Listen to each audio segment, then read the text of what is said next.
back to the Phantoms Fanatic YouTube channel. I am back with another review, and this review is of Knock at the Cabin, released this year in 2022, starring Dave Bautista, Jonathan Groff, Rupert Grant, Ben Aldridge, Ashley Quinn, Nikki Anuka Bird, I think, and then Kristen Q. And obviously this is directed by M. Night Shyamalan. It's the newest one of his movies. Let me explain my feelings about M. Night Shyamalan. He has made some bad movies. Are they entertaining bad movies? Yes.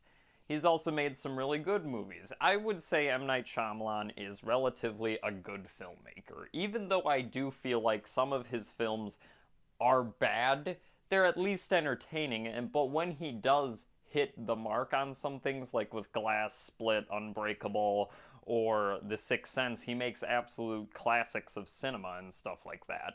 And that's what we get with a lot of his films, is whether it's going to be a 50-50 toss-up to whether it's going to be a good film or not. But it's usually always entertaining. Obviously, this movie has the plot of two dads and their daughter go off to a remote cabin in the woods when four random people... God, fuck, I just realized what I did there. When four random people show up, telling them that they have to willingly sacrifice one of the three members of the family to prevent the apocalypse. And you get a film that is very hard for me to explain my opinions on.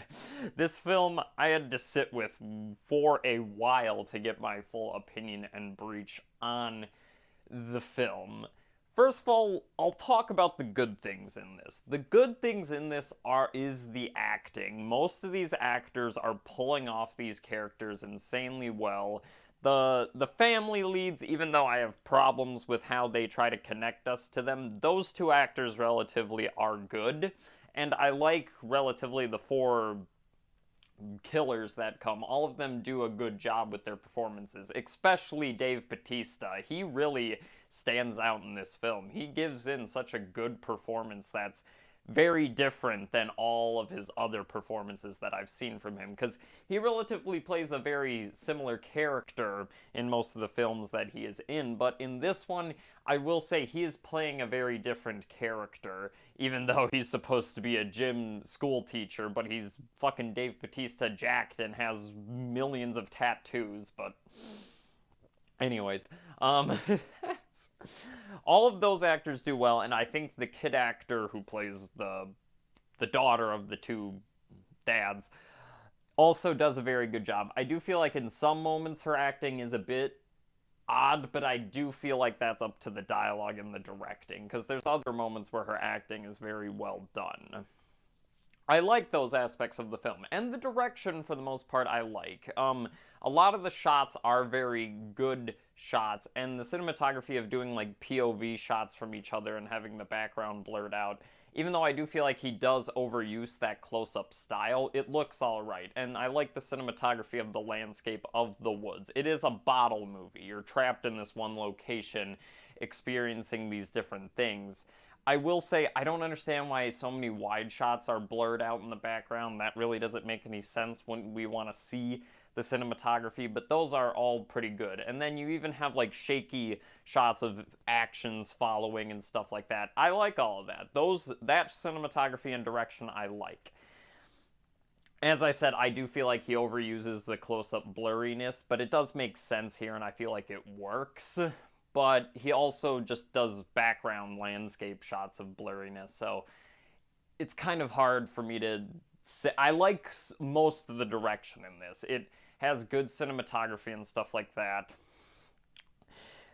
The main, and the plot of this, I will say, is a good idea, and it does make you question to whether the killers who come into the cabin to force them to sacrifice one another, if they're right or not. They do a good job of switching that up, and I like that it does subvert your expectations from what you expect from the trailer. I don't think it works entirely well, because you're thrown right into the action, which is fine, it works well.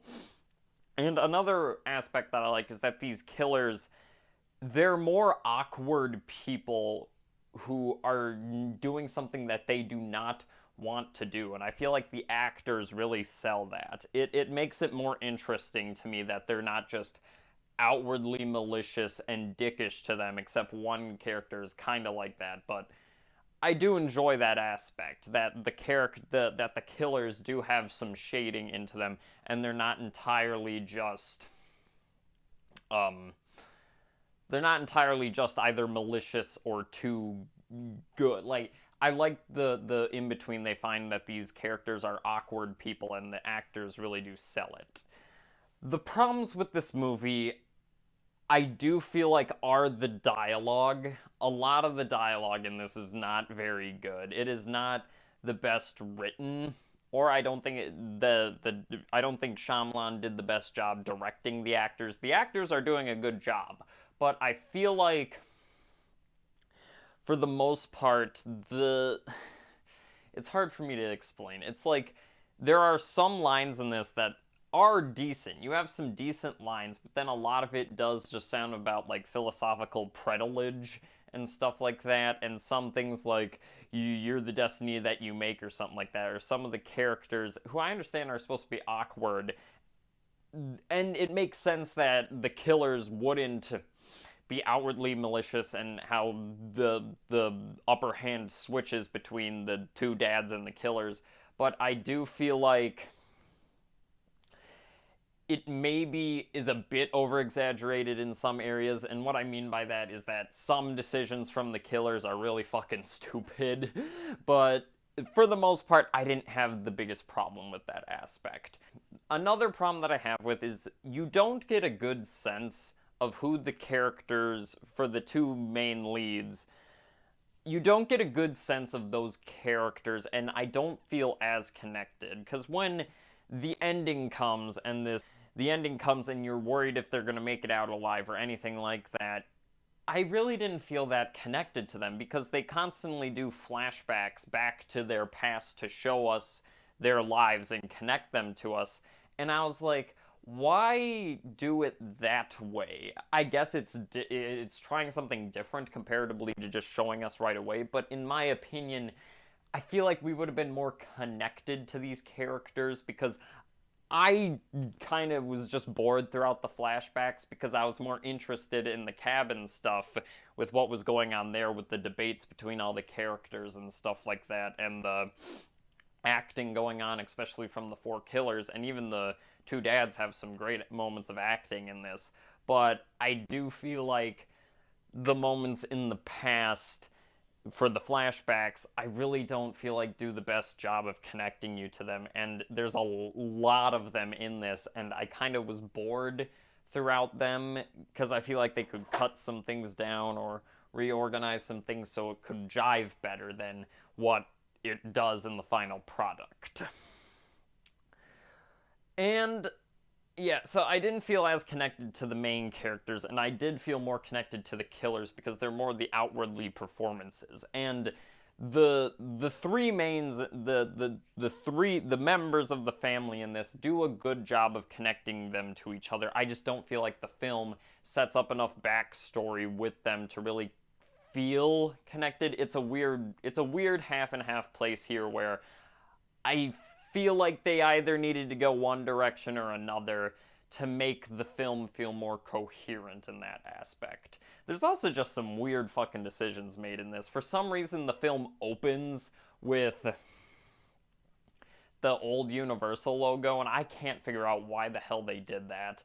Or there's a scene in the trailer where you see the tidal wave collapsing people from, like, phone footage. The footage is shown on the news, and you see the wave hit, and you see water all around the phone, and you question, how the hell did they get that footage? Even I was questioning that. But